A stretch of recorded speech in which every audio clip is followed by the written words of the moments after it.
This is a story about a horrifying elevator incident that was never supposed to be public knowledge. It is about how fear can paralyze us and make us do things we would normally never even think about doing. A young woman had just arrived there, and she was on her way to her hotel. Her name was Mary, and she worked at a local newspaper, and she had come there with a colleague of hers to cover a murder that had occurred in the city. She thought that she should probably get back up to her room and wait for her colleague to return. So she entered the elevator. When the doors closed, she noticed that the elevator was not moving.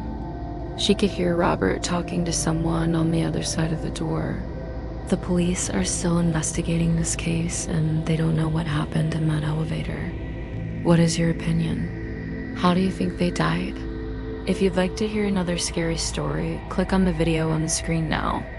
He was talking very loudly, and he was getting angrier and angrier.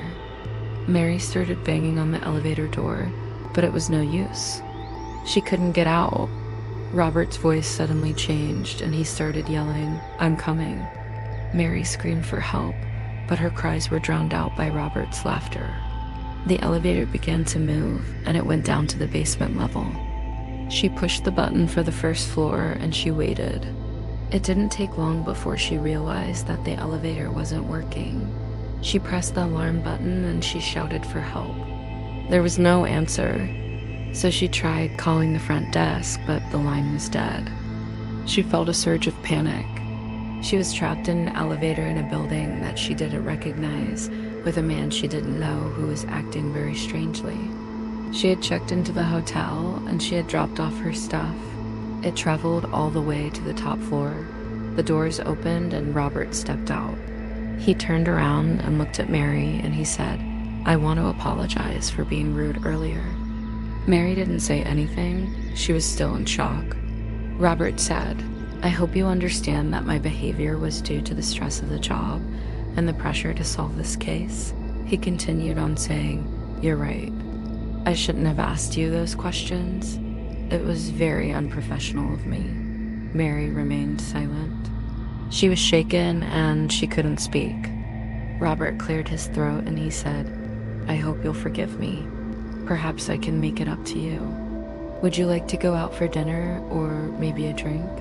Mary felt disgusted by this point. She was terrified of this man, and she was wondering why he had trapped her in an elevator and what his intentions were. But instead of telling him the truth, she lied to him, and she said that she had plans with a colleague of hers and that she couldn't go out with him. Robert's face fell, and he looked down at his feet. He apologized again, and he wished her a good evening. He then hurried down the hallway. Now, her colleague wanted to go out for dinner, so they agreed to meet back at the hotel later. Mary went up to her room, but a few minutes after she had gotten there, she had a phone call from her mom, who was worried about her daughter and wanted to know how the trip was going. So Mary decided to go back down to the lobby to get better cell phone reception. She went down to the basement level where there was a little cafe, and people sat there drinking coffee and chatting. It was like a little social lounge, and she found a spot by the window and started talking to her mother on the phone. And it's about the disturbing things that can happen when we are completely alone and unprotected. He introduced himself as Robert, and he asked if the seat next to her was taken. He looked to be in his mid-30s, and he seemed very nice and polite. Mary said that the seat was free, so Robert sat down. And then he suddenly asked Mary if she could help him with something. Mary was a little suspicious since he had approached her in such a strange manner, but she said that she would help him if she could.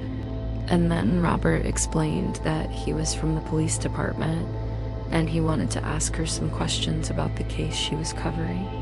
He told her that he was in charge of it, and he said that he was wondering what kind of reporting angle the newspaper was planning on taking with this particular story. He continued on explaining how it was very important for the police to have control over the narrative because it would affect how witnesses came forward, and it would also affect how dangerous it was for the officers involved. He then asked her if she knew anything about the murder weapon, and this was all very confusing to Mary. She told Robert that she didn't know anything about the murder weapon because she didn't even know what the weapon was. And she was still waiting for the press release from the police department. She tried to keep it professional, but she was getting more and more annoyed by the fact that the stranger was asking her these weird questions. So she got up and told him that she needed to use the bathroom. This happened in the City of Nightmare. Let me explain. It was an ordinary day in 2004 in an unnamed city. It wasn't long before her conversation with her mother was interrupted by a man who walked up to her. When she returned, Robert was gone, and she saw him walking away from her into the elevator. The power suddenly flickered back on, and the elevator began to move. Mary stood there in the elevator, shaking and crying. She didn't know what to do. She called out for help, but nobody answered. It's unclear what happened next, but when the police finally opened the elevator doors, they found them standing together holding hands. They had both been dead for several hours.